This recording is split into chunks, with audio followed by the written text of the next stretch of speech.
Est-ce que vous devriez vous séparer de votre partenaire? C'est vraiment la question qu'on me pose le plus souvent en thérapie de couple. Et dans cette vidéo, je vais essayer de vous expliquer qu'est-ce que vous pouvez faire pour pouvoir faire le bon choix au moment où vous posez la question. Parce que c'est normal de se poser plein de questions dans ces moments-là, quand on a le doute qui vient nous habiter, on se demande si on va pas avoir des regrets, et en même temps si on passe pas à côté de quelque chose parce qu'on reste dans une relation qui ne nous convient pas. C'est normal d'hésiter, c'est normal de se poser des questions, mais on va faire mieux que se poser des questions, on va aller chercher des réponses. Quand le doute se présente, vous avez en gros 3 options possibles.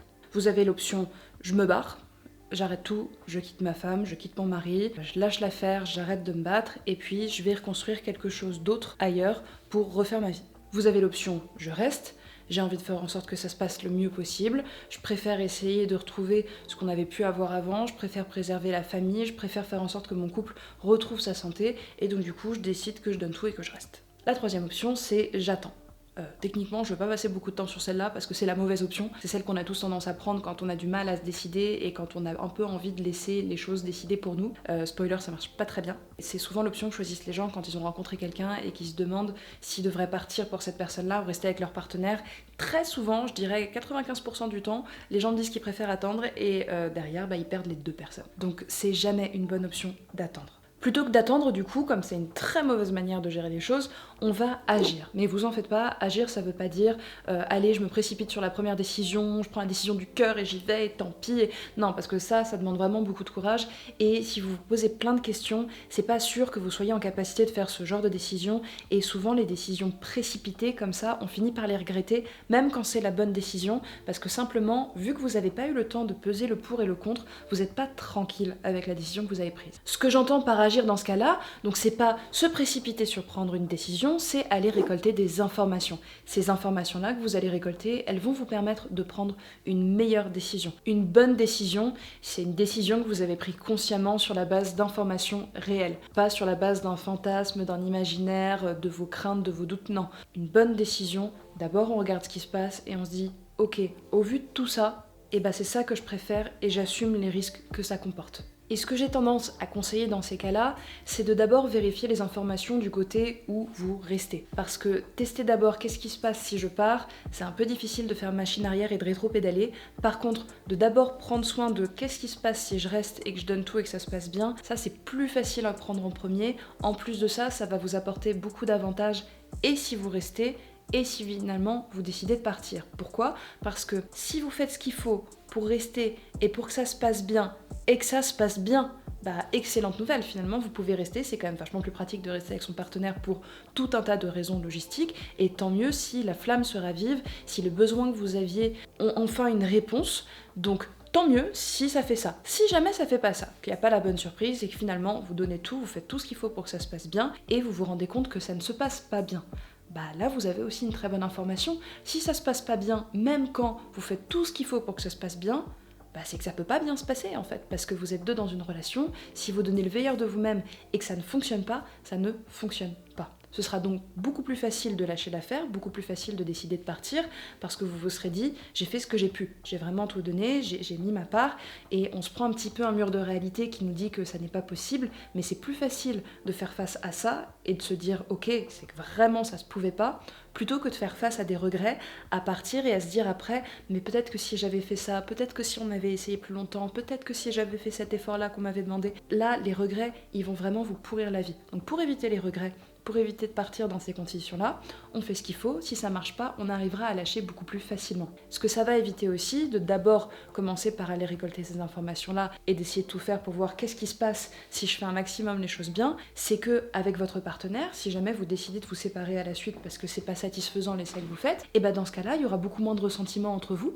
ça permettra de se séparer de manière un petit peu plus douce, un petit peu plus tendre, parce que vous verrez que l'un et l'autre, vous avez vraiment fait de votre mieux. C'est très utile pour se séparer en bon terme, et surtout quand on a des enfants, c'est quand même vachement plus pratique de pas s'en vouloir trop. Donc d'abord, en premier lieu, c'est vraiment ce que j'ai tendance à tester avec les couples, c'est si jamais l'un et l'autre, vous faites vraiment de votre mieux, si jamais on essaye de répondre à tous les problèmes que vous avez, si jamais on essaye de répondre à tous les besoins que vous avez, si on fait en sorte que ça se passe au mieux, du mieux, et que pendant 1 ou 2 mois, vous vous donnez tous les deux à 200%, qu'est-ce qui se passe? Si ce qui se passe est très bon et très surprenant, yes, go, vous savez qu'il faut que vous restiez, parce que ça a carrément plus de valeur de construire ça, et que de toute manière, partir avec quelqu'un d'autre, c'est juste repartir à zéro et se retrouver dans les mêmes galères plus tard. Donc autant que vous arriviez à passer la montagne avec la personne avec qui vous êtes déjà, parce que ça va vraiment solidifier votre couple énormément. C'est les épreuves, c'est les moments difficiles qu'on arrive à surmonter qui font le lien dans une relation. Donc vraiment, s'il y a ça qui peut se présenter, c'est la meilleure des options pour moi. C'est souvent ce que j'essaye de pousser parce que j'ai un petit cœur d'artichaut qui me dit oulala, l'amour c'est bien et c'est tant mieux si les gens restent ensemble.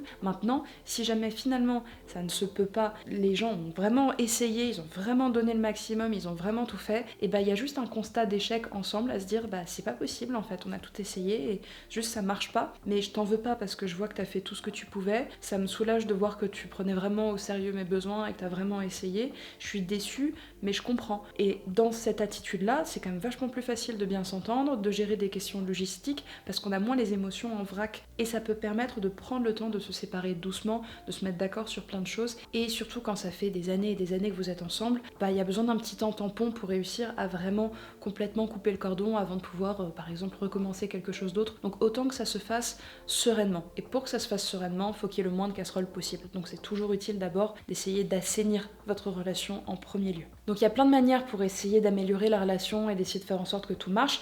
Ça, on pourra le voir dans une autre vidéo, mais ce qui est sûr, c'est que vous devez d'abord aller goûter, aller essayer, parce que si vous faites que attendre et observer, vous vous basez seulement sur ce que vous vous racontez, pas sur ce qui est vrai quand vous faites les choses. C'est quand on fait, c'est quand on a la réalité, qu'on a les vraies bonnes informations pour savoir s'il faut partir, s'il faut rester. Maintenant, si vous avez peur de faire le mauvais choix, sachez qu'il n'y a pas vraiment de bons et de mauvais choix dans la vie. Il y a surtout les choix qu'on arrive à rendre bons au fur et à mesure du temps. Parce que techniquement, il y a un monde dans lequel vous pouvez être heureux et avec votre partenaire, et sans votre partenaire, et avec quelqu'un d'autre, et finalement en repartant et en revenant. Il y a un monde pour tout. Ce qui est important, c'est pas est-ce que j'ai fait le bon choix, c'est est-ce que vraiment à tout moment, j'essaye de faire de mon mieux, de me relever, d'y aller, de faire en sorte que la direction que j'ai prise m'amène à un bon endroit. Toutes les directions sont bonnes. Que ce soit refaire votre vie, que ce soit rester avec votre partenaire, il y a toujours un monde dans lequel vous pouvez être heureux, mais c'est pas en fonction d'un choix que vous auriez fait ou pas fait, et que maintenant que vous avez fait le mauvais choix, c'est foutu. C'est en fonction de qu'est-ce que vous faites de cette donnée-là. Maintenant que c'est fait, maintenant que c'est arrivé, maintenant qu'on peut plus faire demi-tour, à partir de ce moment-là, comment est-ce que vous vous démerdez pour que ce choix devienne le bon? Et que, au fil du temps, à force des efforts que vous aurez fait pour que le quotidien devienne de mieux en mieux malgré la décision que vous avez prise, vous en arriviez à un point un jour où vous vous dites waouh, je suis vraiment bien là, et heureusement que j'ai fait ce choix-là il y a 3 ans, 10 ans, parce que ça fait qu'aujourd'hui, je suis capable d'avoir cette vie-là avec cette personne-là, où je suis capable d'avoir continué, et que même si c'était très dur au début, on a recréé quelque chose d'extraordinaire. C'est ça qui est important en fait, c'est comment vous allez prendre vos responsabilités, assumer le choix que vous faites, les conséquences que ça a, et vous démerder pour que ça devienne bon. C'est ça la partie importante, c'est pas le bon choix ou le mauvais choix, c'est pas les données de départ, c'est ce que vous en faites. Je veux vraiment que vous arriviez à vous responsabiliser là-dessus, parce que techniquement, on peut avoir choisi la bonne personne sur le papier, elle coche toutes les cases, il y a tout ce qu'il faut pour que vous soyez merveilleusement heureux ensemble, mais si vous entretenez pas la relation, évidemment ça se dégrade en fait. Mais c'est vrai pour tout, c'est vrai pour la relation avec vos parents, avec votre famille, avec vos collègues. Une relation, ça s'entretient, c'est pas juste cadeau comme ça. Comme toutes les choses dans la vie, comme même l'état de votre appartement, ça se dégrade naturellement. Il faut des efforts pour faire en sorte que les choses restent belles, restent bonnes. Donc c'est pas vrai non plus que l'option tant pis je quitte tout et je me casse avec quelqu'un d'autre, ça fasse que ce soit nouveau merveilleux. Oui, sans doute il y aura la période lune de miel, mais derrière ça aura le même principe de fonctionnement qu'une relation, ça va se dégrader, il faudra faire des efforts et s'assurer que ça continue d'aller bien. Donc quoi qu'il arrive, le point central de tout ça, c'est de quoi j'ai envie. Est-ce que je mets en place les efforts qu'il faut pour parvenir là? Et si c'est vraiment pas possible avec cette personne-là, ok, j'assume ça et je vais ailleurs, mais quoi qu'il arrive, je suis en charge de mes besoins, je m'en occupe, j'assume les conséquences des choix que je fais et je me démerde pour que quoi qu'il arrive, ça se passe le mieux possible.